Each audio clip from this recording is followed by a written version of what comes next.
You know, that first impression, it happens in a split second, and it almost always starts with just one or two words of greeting. And that choice, right there, it sets the tone for everything that comes after. Get it right, you build an instant connection.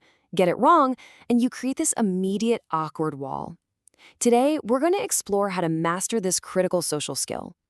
I mean, just think about the huge range of how we talk to each other. On one end, you've got the super formal, Dear Mr. Smith, that you'd use in an important email. And on the complete other end, you've got Sup, dude, for a friend you've known since kindergarten. And we've all felt that cringy moment of using the wrong one at the wrong time. Let's just say it's uncomfortable for everyone. Oh, yeah, we have all been there. That split second of pure panic when you see someone and your brain just scrambles trying to find the right thing to say. It's a universal anxiety, and it comes from a very real social challenge. How do we match our words to the situation? So let's try a little thought experiment. An important client, someone you really want to impress, locks eyes with you across the office. What's your go-to greeting? Now picture this. You turn a corner and bump right into an old friend you haven't seen in years. What do you say then?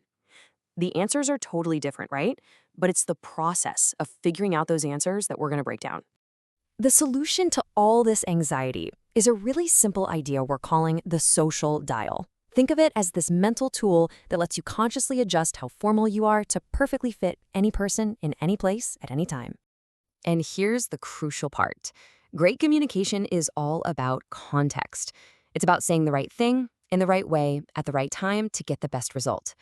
The social dial is just our tool for getting that context right every single time. Picture an old school radio dial. On one end, it's turned all the way up to maximum formal. On the other end, it's completely casual and relaxed. Your job as a communicator is to read the situation and turn that dial to the perfect setting for that moment. So let's take a look at what those settings actually are. Okay, let's break down the main settings on our dial into 3 key levels. First, you've got formal, using titles like Mr. or Miss. This is absolutely essential for a first meeting or when you need to show respect. Then there's semi-formal, like Hello, Sarah. This is the workhorse of most modern offices. And finally, informal, like a simple Hey. That's perfect for building camaraderie with people you already know well. Picking the right one is your first move. So why is adjusting the styles so incredibly powerful? Well, it's not just about having good manners. It's actually rooted in a really well-studied idea that explains how we protect each other's feelings when we talk. And it's called Politeness Theory. It basically defines politeness as a deliberate strategy. It's a set of skills we use to make sure everyone in a conversation feels comfortable and valued. You could say it's the engine that makes all our social interactions run smoothly. Now, at the heart of this whole theory is the idea of face. We all have 2 basic needs. First, there's positive face, which is our deep down desire to be liked and approved of. Then there's negative face, which is our need to be independent and not feel like people are imposing on us. Think back to our client and our old friend.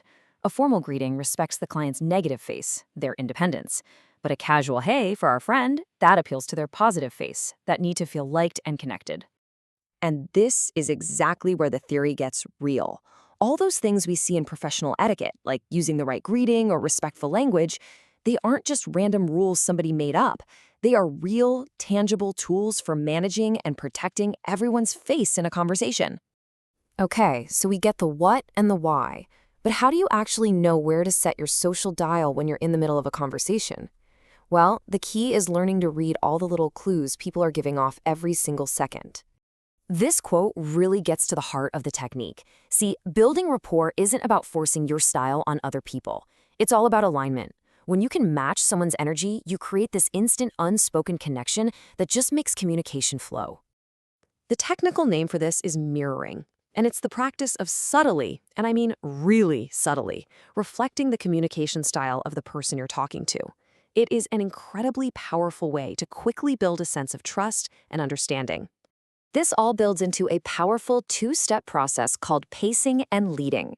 First, you pace. You do this by mirroring their current state, their energy, their posture, how fast they're talking. You're just getting in sync with them.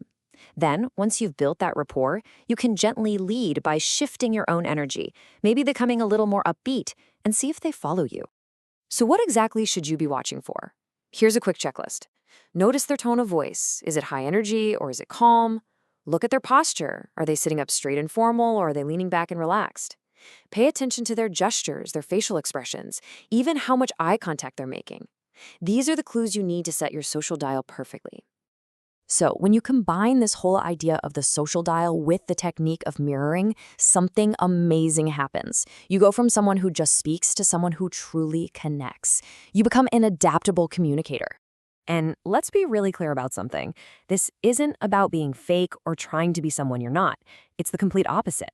It's about having the emotional intelligence to make other people feel comfortable, feel understood, and feel respected. It's about picking the right tool for the job so you can build a genuine connection.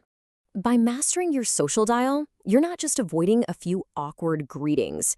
You are opening doors to better relationships, to smoother negotiations, to stronger leadership. You now have the framework to make the right first impression every single time. So the only question left is, what opportunities will you unlock with it?